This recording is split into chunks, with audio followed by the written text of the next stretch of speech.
The Athene Real Talk Podcast explores controversial ideas to stimulate debate and active thinking. These ideas do not always reflect Athene's personal views.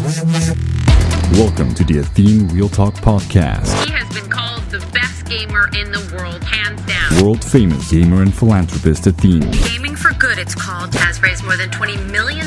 Using his notoriety to raise money for charity. On activism, science, culture, and self-development. Proud to have him in the studio today. I would not want to take you on in a video game. Athene, where do you think technology will be in 50 to 100 years? I don't think humans will exist in 50 to 100 years. We will all merge with technology. A lot of people go like, lol, what? What are you saying? Are you crazy? I'm not so crazy at all. I don't know if we'll make the next 50 years, honestly. Joy Motto says, Athene, why won't we be around in 50 years? It's statistically more likely that we won't be around here in 50 years than we are. And the reason is because of the exponential growth of technology. Within the next 30 years, we will see a very big rise in AI, in robotics, and even in neural transplants. And you will start seeing a shift of humans becoming more and more machines. And within the next 50 years, you will have what you can call a singularity happening, or a close to a singularity, where technology can improve itself and exponentially grows. And we will just merge as our brain and our consciousness will just be able to be translated in pure information. So the entire planet right now would just be able to live within one memory stick.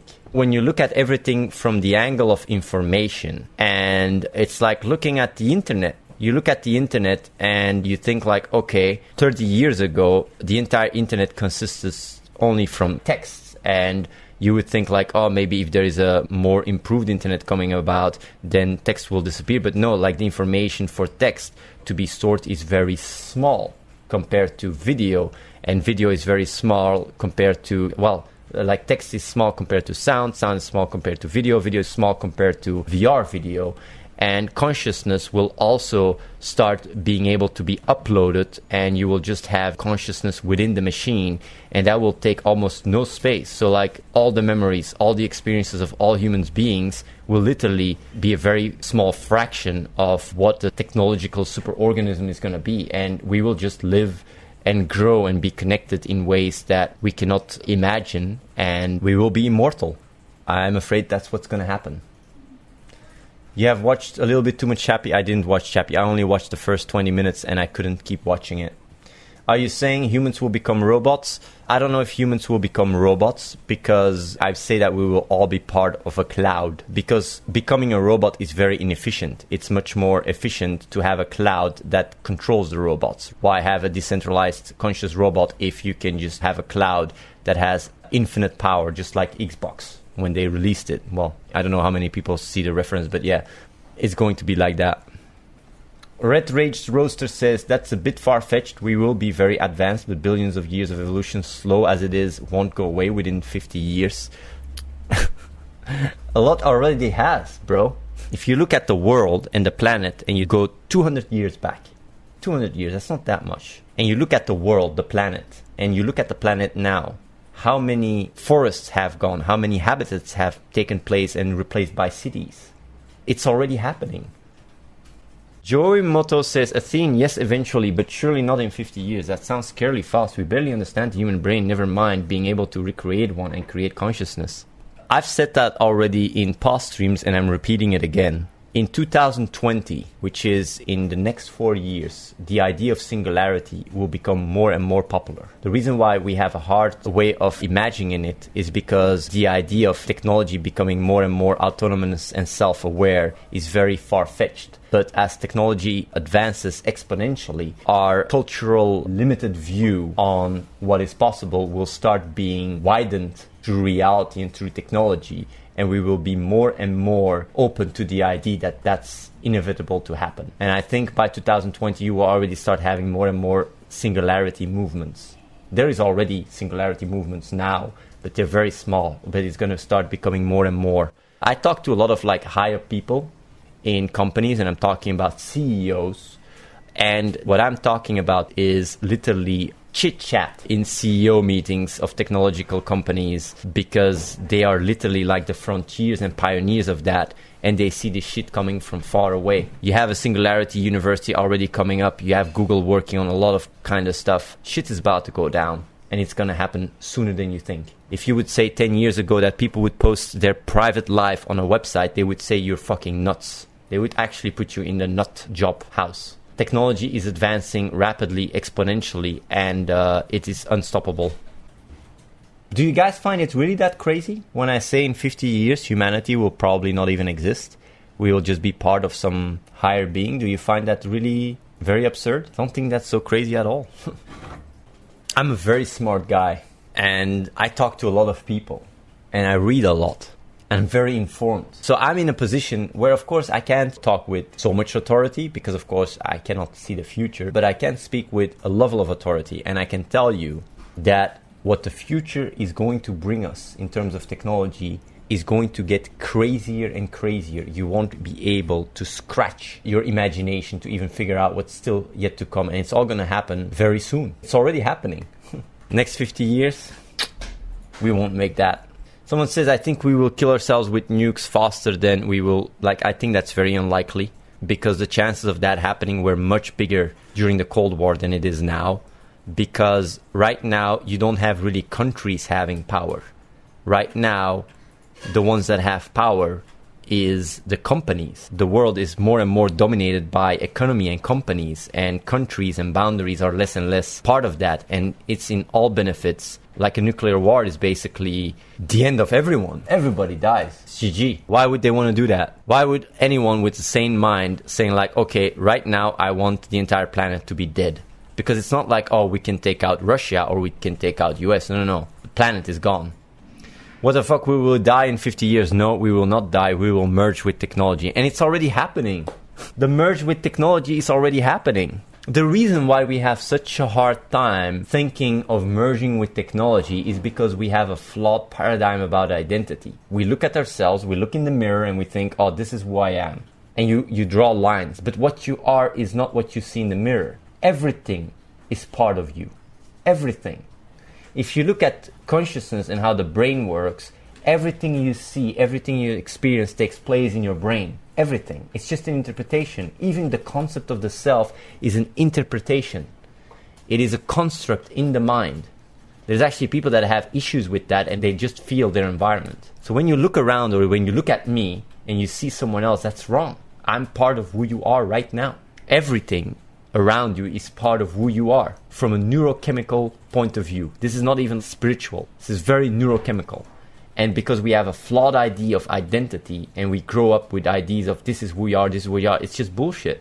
I mean, the ideas, your thoughts, your interactions, the way you behave is all defined by your environment and the interaction with it. And from a consciousness perspective, there is not even such a thing as interaction. There is nothing is external. Everything takes place in the brain.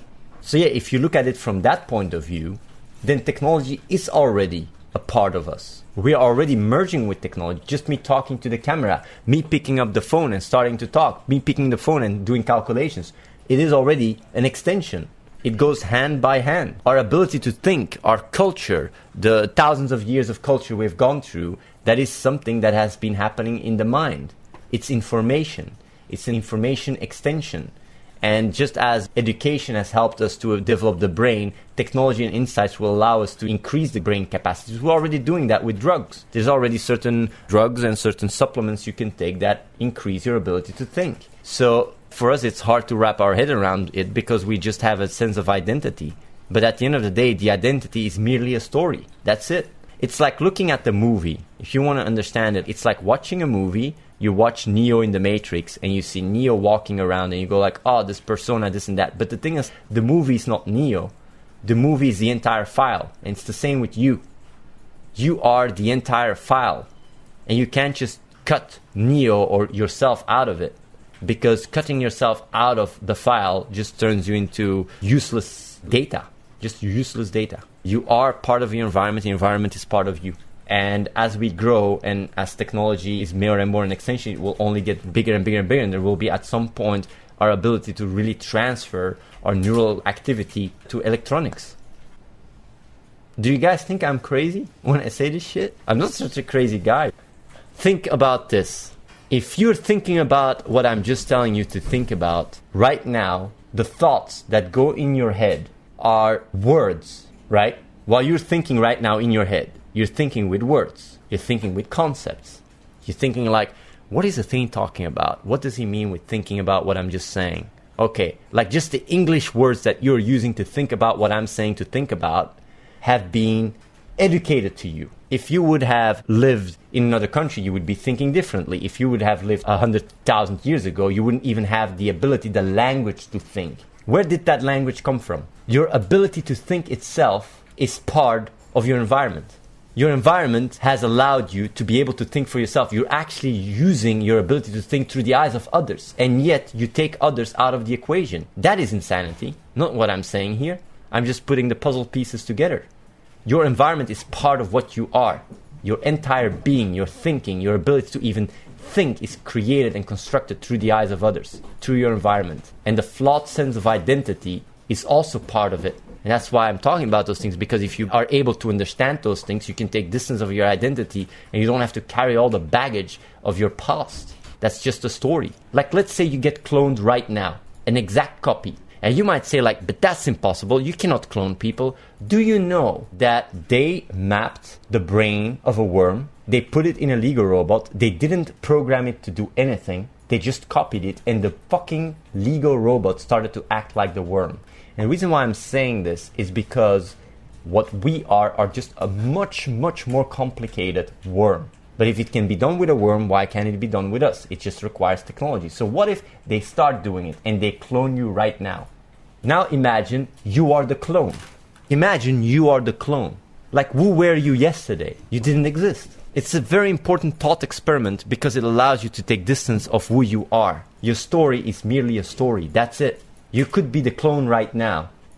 When I'm talking about those things, about identity and what you are and all that shit, the reason why I'm doing so is because I want to help people to be able to understand what they are and to be able to have a more concrete and scientific idea about who they are, the self. And when I say everybody's part of the environment and all that shit, it's not just me trying to say some mumbo jumbo. It comes from somewhere. That's why I give you your ability to think and your ability to speak. And I show this robot thing. I say like, what if they clone you? It's very important to be able to take distance from your predefined concepts, and as a result doing so allows you to just get a better understanding of the self and allows you to grow more as a person.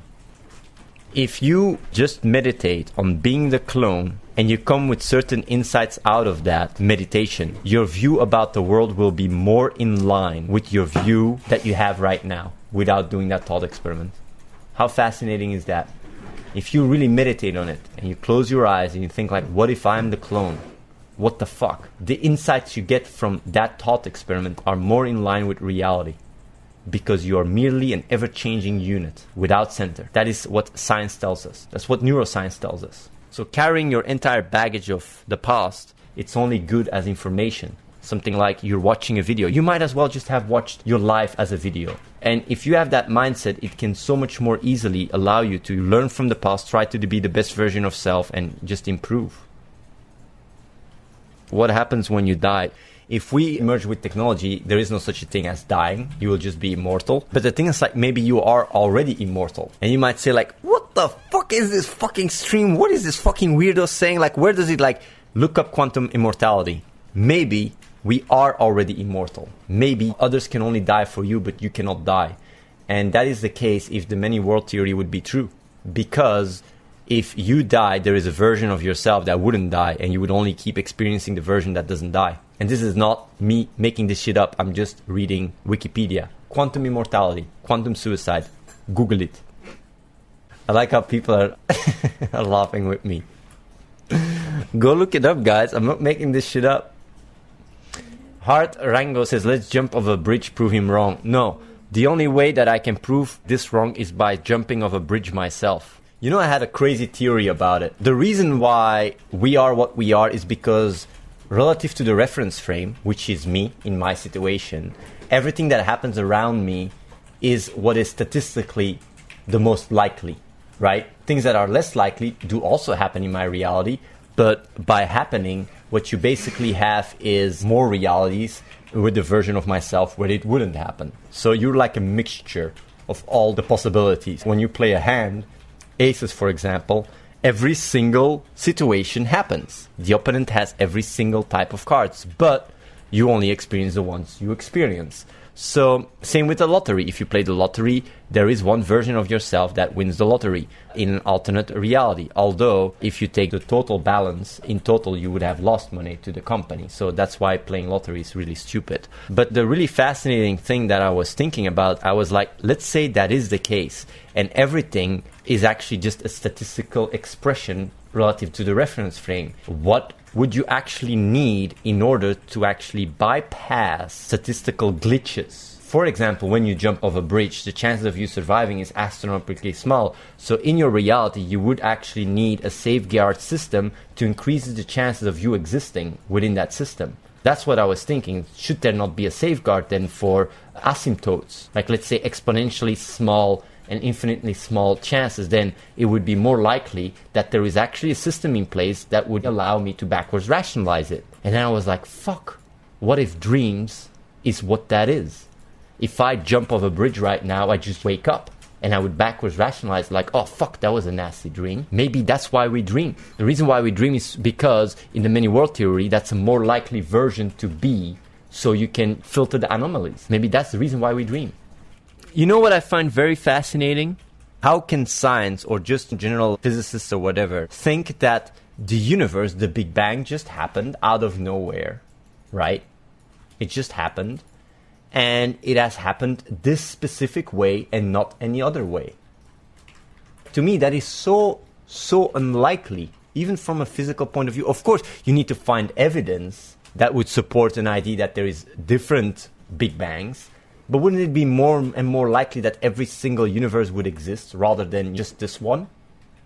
I just think about what makes sense. When I think about stuff, I really love to think about science and just think about ideas and build on very basic principles that we experience. Like, for example, the brain. Consciousness is not part of any equation in science. Yet, we are the product of it. It's the only thing that is what you experience right now. You don't know anything different. And the thing is, you can't split experience. Experience expresses itself. You smell, you look, you think, and all expresses itself as one unit. There is no split in it. It just expresses itself as one entity. Why is that idea not more approached from a physical point of view? Maybe things can only express itself as one entity, and you can't split stuff. Maybe that's just an intrinsic property of everything. And that's why you have quantum mechanics. Because if things are not part of a system, it's just all statistics. And it either exists or it doesn't exist at the same time. That's why things can be a particle and a wave at the same time. Maybe that's why there is quantum mechanics. Maybe consciousness is the boundary between the macroscopic and the microscopic world. Maybe consciousness is the answer.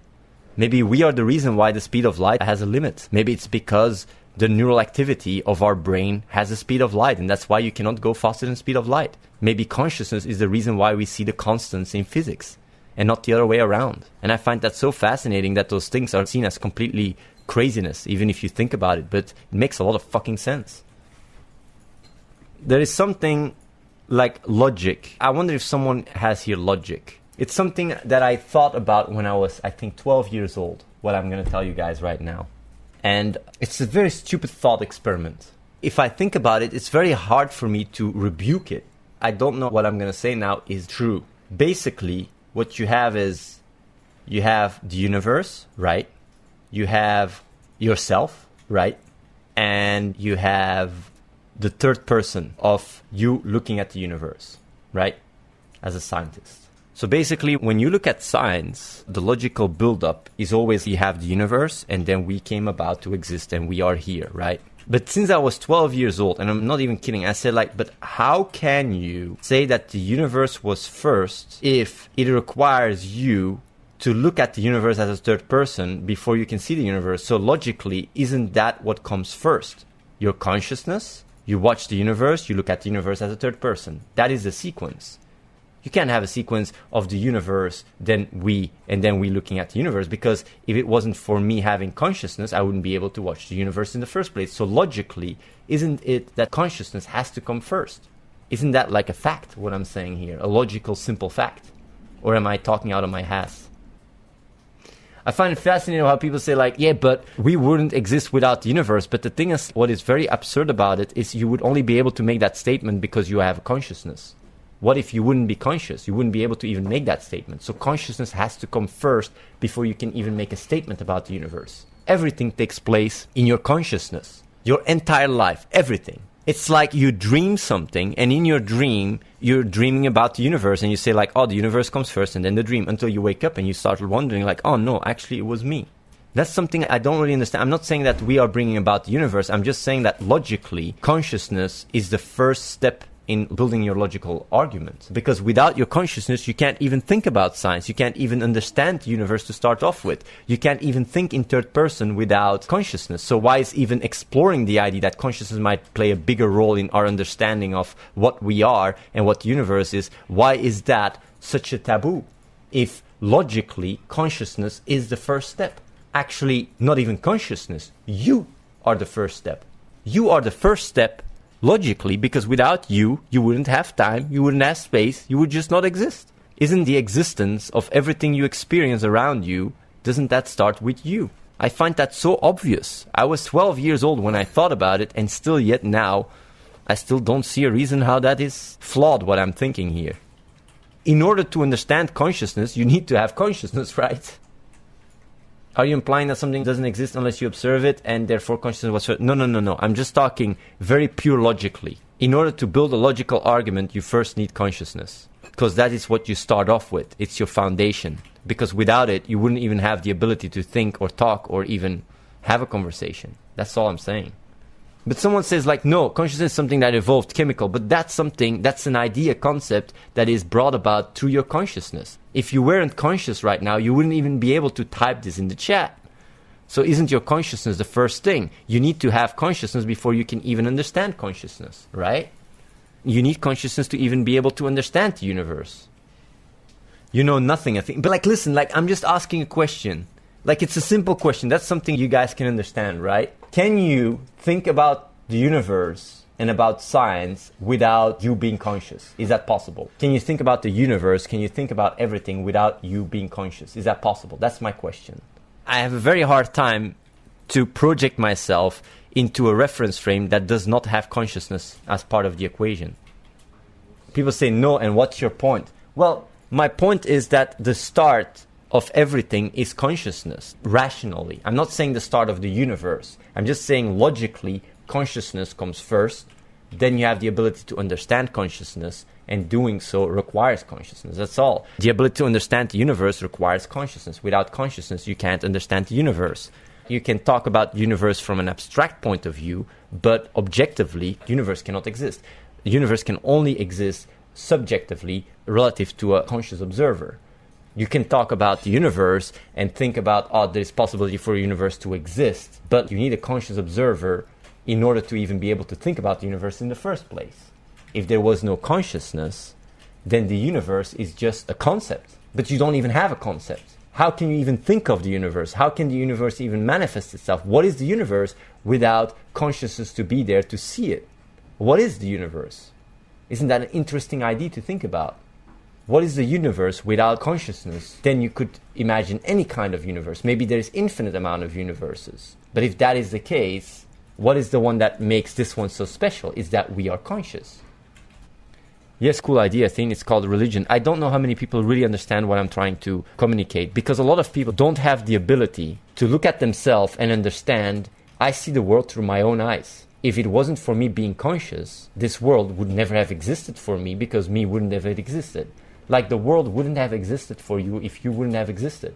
The only reason the world exists is because you exist. And that doesn't mean that the world wouldn't exist in an abstract model, but then it's merely an abstract model. In order for it to be there, you need to be conscious and experience and go through the information. If you don't have the ability to even go through the information, and you don't have a conscious observer to go through the information, what is the information you talk about? What is reality? without someone, a scientist or a conscious observer, to be able to measure it.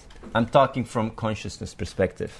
The reason why we are so convinced about the universe and the world to exist is because we see people die and we still exist, right?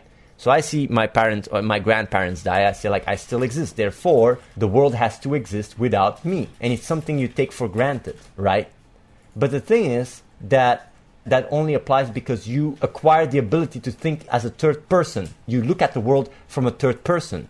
But by looking at the world from a third person, you're actually bypassing the step that you need consciousness. You yourself need to look at the situation from a third person. So you're basically running a third person view on your consciousness. But you need that consciousness first in order to even be able to look at the world from a third person. If you take away consciousness from the equation, there is no such a thing as a third person looking at it. And if you look at someone dying and you translate that to, therefore the world has to exist, you're making a logical misstep because you're taking yourself out of the equation. But you need yourself in order to even experience your grandparents dying in the first place.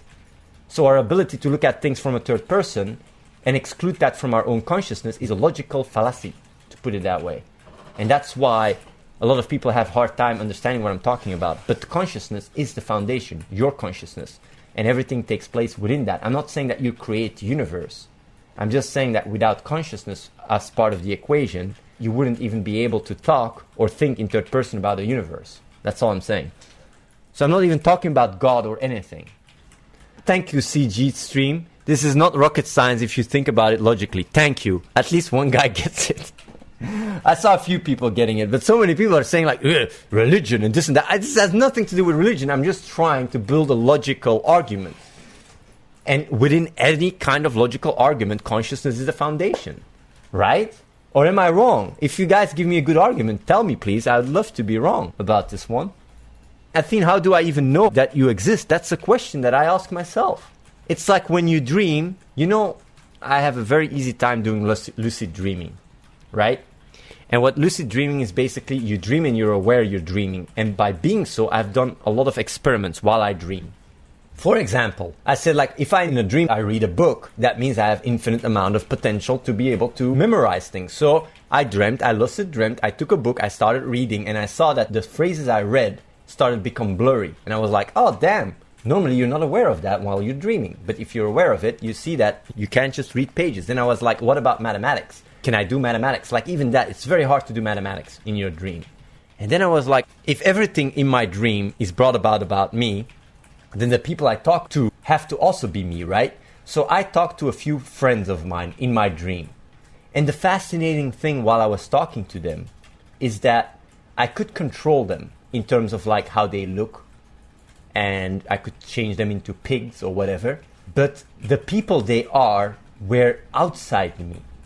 I didn't feel like they were part of me at all. I felt like they were a separate entity in my dream, which makes no sense. But the thing is just like, it's the same part of your brain that is activated as if I'm talking to people in the real world. So I was like, if this really feels real and different people in my dream, what if everything around me is just an expression of what I am? And then you might say like, but that doesn't make sense because I express it. But the thing is, what you experience is a different reality than me. If you just look at Einstein's special and general relativity, there is actually one law of special relativity, and it's nobody experiences time the same way. And since everything takes place in the now, your now is different than my now. The people that I experience cannot even exist, because when I experience it, it's another version than what they are right now. So maybe everything I experience is literally only expressing itself within my experience of what it is. And you guys are different experiences than I am. And we're literally completely disconnected, but the only thing that overlaps is the common information. And maybe the people around me do not exist.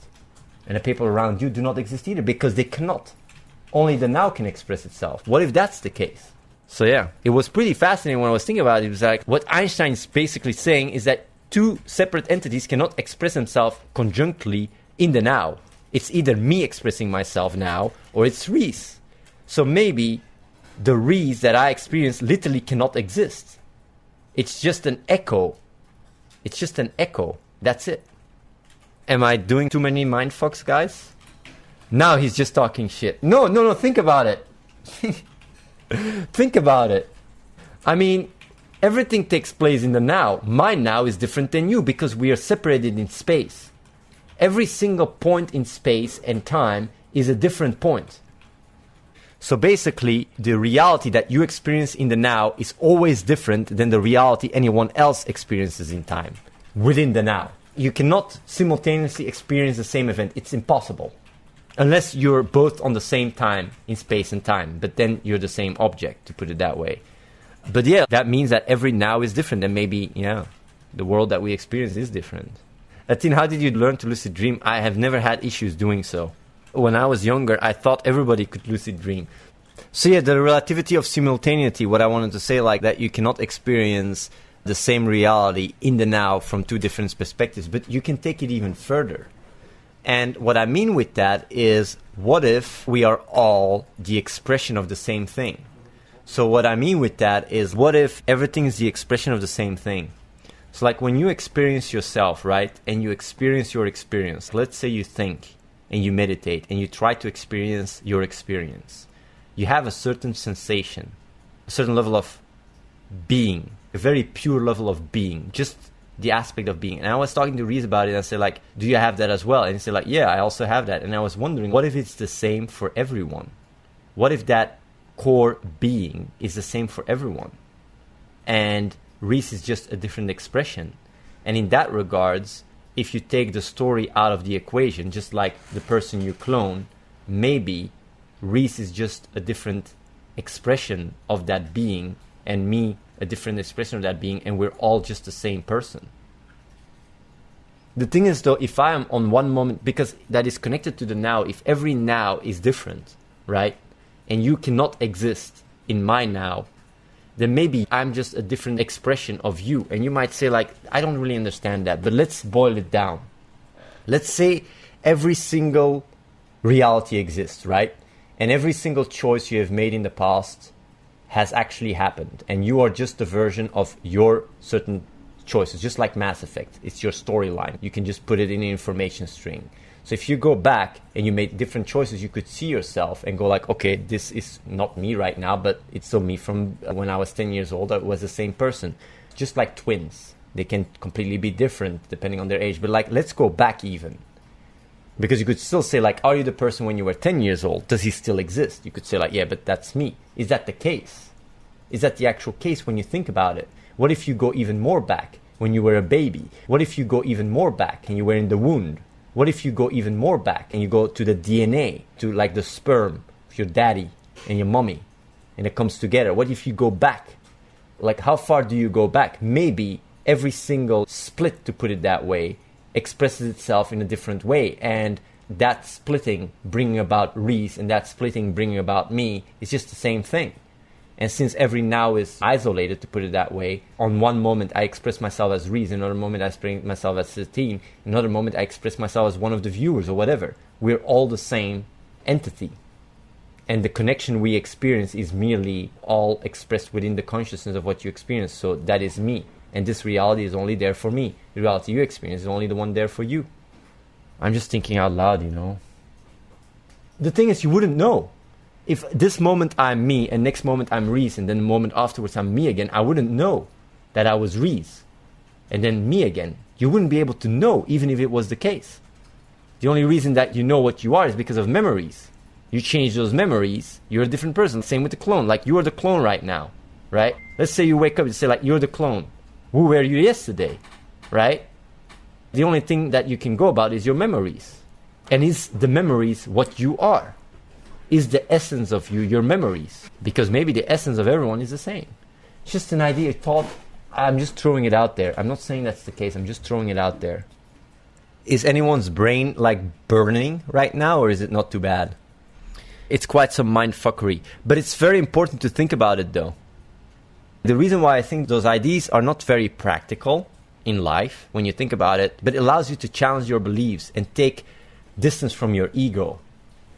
It really allows you to be more practical and functional in society, because challenging those core ideas really help you. I'm not even talking about quantum mechanics and shit. If you look at reality, what reality is, and you really go to small little things, like the building blocks of reality, of what you experience, are literally just algorithms. When you think about like a strong ball. It's solid, right? There is no such a thing as solid when you go in quantum mechanics. Things pop in and out of existence all the time. And even what pops in and out of existence, to put it that way, are infinitely small points. You can only describe it through mathematics.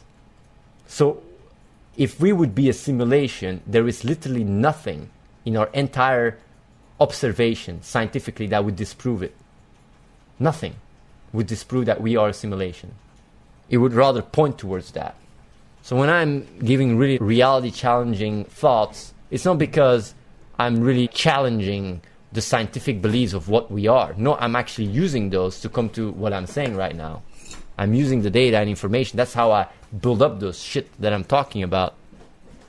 We think in very solids. We think in labels. We think like, oh, you have this and this exists. But when you start going smaller and smaller and smaller, it starts fading away. And what your idea about reality and what is solid and what exists starts becoming floaty. Athene, what do you personally define as truth? I don't really think in absolute truths. I rather think in statistics. What is more and less likely? That's how I think. Like truths or ideas is always relative to the context, to the framework. So what is true for one person can be not true for another person. And that's why it's so important to be able to look at things from different perspectives. If you look at just from your own perspective, what can be applied to you cannot always apply to someone else. And the best example I can give is like you have two people fighting for their lives against each other. From the frame of reference of each person, they are in their truth.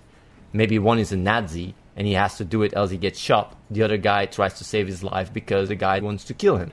There's always a reference in a reference frame, and you can look at the situation from both sides. And being able to switch from perspective can highly increase your efficiency in how to deal with your environment. It can really make you cope so much more and understand other people. Because if you try to understand other people to your own frame of reference, you're basically applying information that is not even there, nor part of the equation relative to their perspective. And by looking to their eyes, to their perspective, you can understand how they think. You can more easily make friends. You can more easily find girlfriends. You can more easily help people. So those things that I'm talking about that really sound very crazy are actually very beneficial because it allows you to let go your ego and look at things more for what they are rather than through your own frame of reference. Because if you carry your entire story, it can really deceive you in looking at the reality for what it is. And having those existential questions and thoughts, even though at first hand they might sound irrelevant, they can actually help you detach yourself from certain misguided ideas and beliefs that have been indoctrinated as you grew up. Understanding what you are, understanding that your environment is part of you, and understanding how your brain works can really allow you to take distance from certain indoctrinated and social conditioned behavior that allows you to just be more skeptical about the ideas you adopt and being more skeptical about judging and criticizing and looking at things from a very short-minded side. So that's why those things are pretty important. These talks and the real talk is very important because it allows you to challenge everything. Even what I say, you got to challenge it all the time. If I'm saying something that doesn't make sense, you don't have to adopt it. You have to question it and go like, does this make sense? Doesn't it make sense? If it does make sense, are there any beliefs that do not line up with that? Is there any cognitive dissonance? Because cognitive dissonance, which is the state in your brain when there is two conflicting ideas and gives you a level sense of unpleasant feeling, is the foundation of your will. All your will is directed through cognitive dissonance. If you wouldn't have experienced any cognitive dissonance at all, you'd just be a sack of potatoes. Why would you move? Why would you do anything? Your will to move forward or your will to do anything is derived through cognitive dissonance. And the thing is, having two conflicting ideas creates cognitive dissonance, and that's why being able to make sense of things allows you to align your beliefs and therefore become more confident and a stronger person. And by doing so, you're actually strengthening your neural pathways throughout your beliefs that are more aligned with himself, and as a result you become more confident and you're allowed to care less about what people think about you. So a lot of the dynamics that you experience and might just be innocent prey to, by thinking about those things and really challenging your beliefs, you're actually literally upgrading your system. You're upgrading your software and even your hardware indirectly, because by doing so, you're strengthening the neural pathways in your brain, making you maybe more capable of rationalizing and making your prefrontal cortex stronger and shit like that. So doing so and listening to all those things and really challenging your beliefs really allow you to grow as a person. That's why I think this is more important than just playing games all day. So I'm talking about those topics, and that's why I'm trying to really make people challenge ideas and beliefs, because doing so really makes you grow and makes you also a better person. Because as a result, if you understand how you work and how things work and how the world works, you actually also become a better person, because you start to realize more and more that your environment is part of yourself. And there is no such a thing as selfishness. Even selfishness, thinking about like, oh, I'm doing things for myself. I'm doing things because, you know, this is myself and this is who I am. I'm doing this because I'm an asshole, I'm a douchebag or whatever. Don't make sense, because your environment is part of the self. The idea of the self from an ego perspective is just flawed, because if you look at your brain and your neural connections and your neural activity, you see that your environment is part of that neural activity. And you can't just draw lines. You are part of a superorganism. The neurons in your brain bring about what you are, and the others bring about what you are as much. And it's very important to understand those things, because it allows you to grow, to move forward, and just be what we are. Stardust evolving to self-awareness that points to the stars. Moving forward, expanding, thinking about things. That's also when you are alive. When you think about those things, you're more alive. If you just live a life that is very impulsively and you just go things impulsive, you're less alive. So I'm actually, through those real talks, make you guys more alive. Isn't that beautiful? Or am I just batshit insane and crazy? And the thing is, if I wouldn't care about you guys, I wouldn't be doing this. It's much easier for me to just play games and raking the dough, yo. I can raking that dough, play games and all that shit, but I feel like I have to talk to you about those things, because nobody's saying this shit. You guys don't get this shit when you go to school. Why don't they teach you in school what I'm talking about? Because what I'm talking about is not new. I'm not the inventor of psychology or philosophy or brain neuroscience. No. Most of the shit that I'm doing is just interpreting and connecting the dots that what I read on fucking Wikipedia and on Reddit. Not so much different than that. And yet, there's such a big lack of insight. So much stuff is just like, okay, you got all this shit that I just said, and what's the other thing? You gotta go work, make money, spend that money, drink Bacardi, party, have fun. But it's so much not in line with what we are. It's fascinating. We have so much potential. All of you guys have so much potential to achieve so much. The only reason why it's not happening is because you lack the software running on your machine. I talked about it also in the past. Like, for example, AI, right? Artificial intelligence. We think artificial intelligence, when it can increase and work on its own hardware, you will have an exponential growth, right? The thing is that for a big part, we are in the same position, because we are in a situation, right? Like, if you write a program that is just artificial intelligence and is intelligent, that is only the code that you need, right? You have the code, you can run the program, and it's intelligent. The thing is, we are not even running that code ourselves. We don't even understand how we work. So that AI, that coding AI, to put it that way, giving an AI the ability, the software to become self-aware, that is a process we have gone through ourselves through billions of years of evolution. And it's only the past fucking decades we start understanding the machine, and we start realizing that we can improve the machine that we are. So your potential is so fucking high. It's like you being a bad AI that doesn't know how to improve its own code. And I'm telling you guys, here is the code to improve yourself and reach for that fucking potential. Here are the studies showing so. And if you run that software, you can achieve so much. Everybody watching this stream, you guys have so much fucking potential. It's insane. You guys can achieve almost anything you want. But you have to run the right software. And the right software automatically also implies that you know what you can achieve and what you can't achieve. It's understanding that as well. So if you say like, yeah, but if I jump from the window and I start flapping my hands, I can't fly. No, the software also includes your limitations. But the potential is insane. And that's why these talks are so important, because it unlocks not just skill trees in Diablo or whatever, it unlocks skill trees IRL. You're basically learning how to be able to modify yourself on a neurochemical level by understanding how your machine works, how your brain works. Isn't that fucking more important than any game? Being able to just be really in control over who you are and what you are. Understanding how your brain works. Isn't that much more interesting? So yeah, I'm just thinking about those things, you know what I'm saying? I like to think about those things. Then what is the software? How do we upgrade it? SSGG Holt.